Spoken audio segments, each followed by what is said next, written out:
शादी के मंडप से गायब हो गई दुल्हन, झील में मिला लाल दुपट्टा और एक सोने माणिक का कंगन। क्या ये हत्या थी, भागना था, या कोई पुराना दावा? क्या एक राजपूत युवराज की शादी सिर्फ पैसे बचाने का सौदा थी?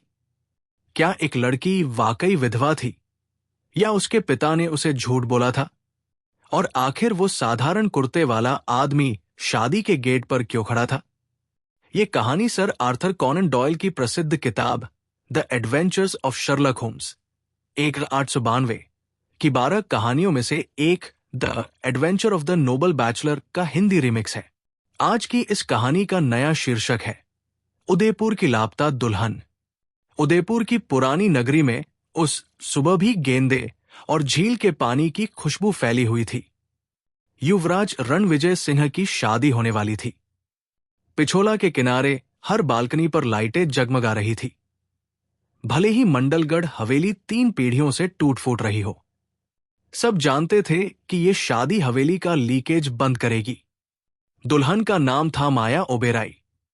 उसके पिता दीपक ओबेराय एक छोटे से गांव से खाड़ी गए थे और लौटे थे 4 लाइमस्टोन क्वेरी और आधी शिपिंग कंपनी के मालिक बनकर। माया जुमेरा और जोधपुर के बीच पली बढ़ी थी। उसकी आंखों में सीधा देखने की आदत उदयपुर की आंटियों को अजीब लगती थी। ये शादी एक सौदा थी। रणविजय को ओबेराय का पैसा चाहिए था। दीपक ओबेराय को अपनी बेटी पर राजसी टाइटल चाहिए था।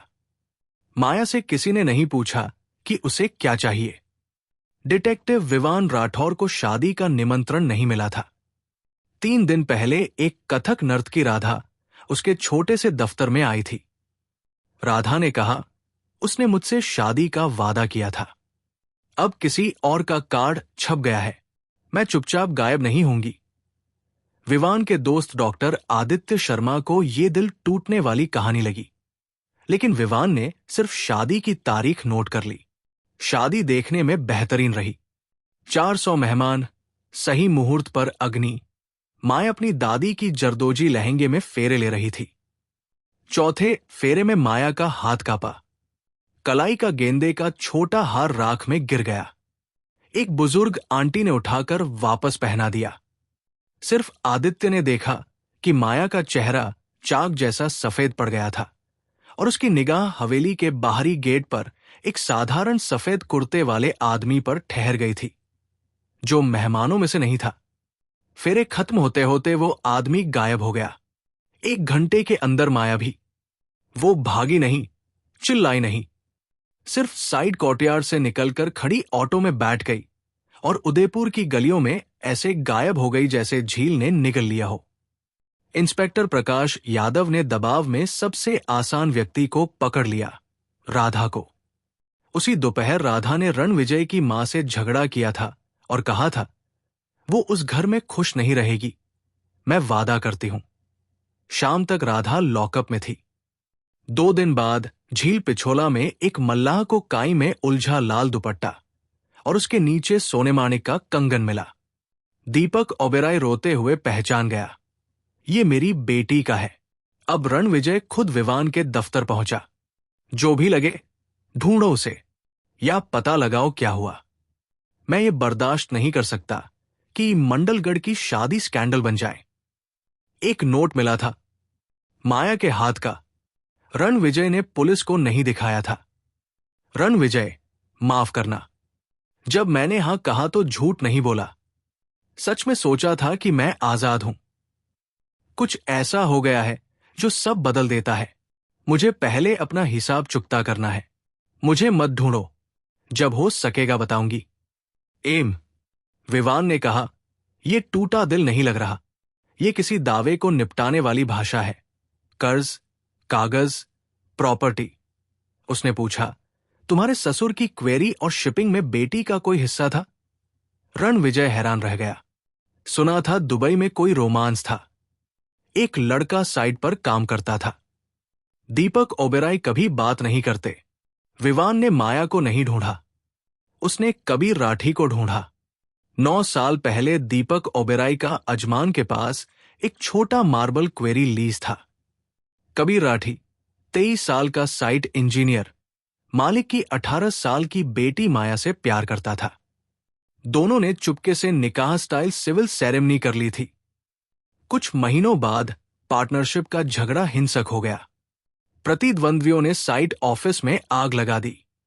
कबीर अंदर था। लाश नहीं मिली। दीपक ओबेरॉय ने डर और स्कैंडल से माया को बताया कि उसका पति मर गया, परिवार को दुबई ले गया और क्वेरी का नाम भी नहीं लिया। सच ये था कि कबीर जिंदा बच गया था, बुरी तरह जला, बेहोश। एक मजदूर ने निकाला, अजनबी नाम से 3 कस्बे दूर चैरिटी हॉस्पिटल में रखा। 4 महीने बाद याददाश्त लौटी तो परिवार गायब। 7 साल तक उसने अजमान से दुबई से उदयपुर तक खोजते हुए पहुंच गया। शादी से ठीक 9 दिन पहले वो समारोह में आने नहीं आया था, सिर्फ माया को सच बताने आया था। गेट पर कुर्ते में खड़ा था। माया ने देख लिया। विवान ने दोनों को 3 दिन बाद शहर के बाहरी हिस्से के एक साधारण गेस्ट हाउस में पाया। माया ने खुद दरवाजा खोला। साधारण कॉटन साड़ी में। आश्चर्य नहीं, बल्कि राहत थी। मुझे अफसोस नहीं, उसने पहले ही कह दिया। मैं रणविजय से पहले कबीर की बीवी थी। मेरे पिता ने झूठ बोला। मैंने रणविजय से झूठ नहीं बोला।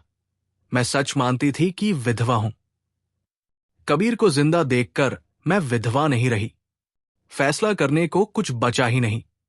उस शाम विवान के दफ्तर में दाल चावल परमाया और कबीर ने पूरी कहानी रणविजय को सुनाई।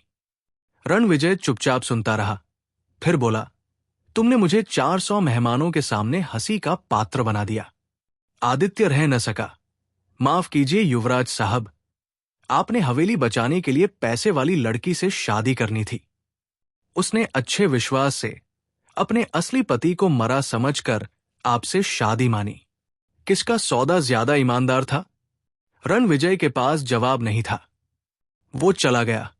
1 हफ्ते में उदयपुर की सोसाइटी नई गपशप में लग गई। राधा अगली सुबह छोड़ दी गई। इंस्पेक्टर की माफी का कागज उसने अपने प्रैक्टिस मिरर के ऊपर टांग लिया। माया और कबीर ने दोबारा शादी की। इस बार दोनों परिवारों के सामने। हालांकि दीपक ओबेरॉय नहीं आए।